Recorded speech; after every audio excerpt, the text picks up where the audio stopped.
Bismillahirrahmanirrahim. Assalamu alaikum. My name is Hassan and today we are going to add floating button in WordPress website. Before starting work, it's my request, please subscribe my channel. Thank you. Now back to our work. Now go to dashboard. On left side you see plugin, so click on add new plugin. So we are going to install plugin and then in search plugin write floating button call to action. So this is plugin we will use.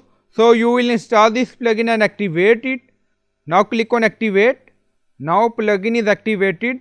On left side you see setting and then you see floating CTA button, so click on it.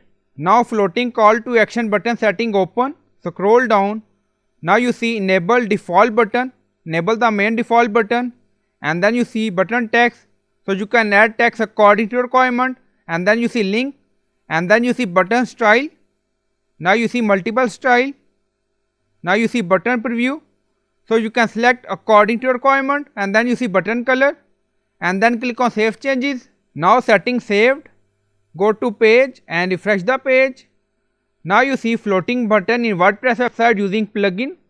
So I hope you like this video. Please like, comment, share, subscribe. Thank you for watching.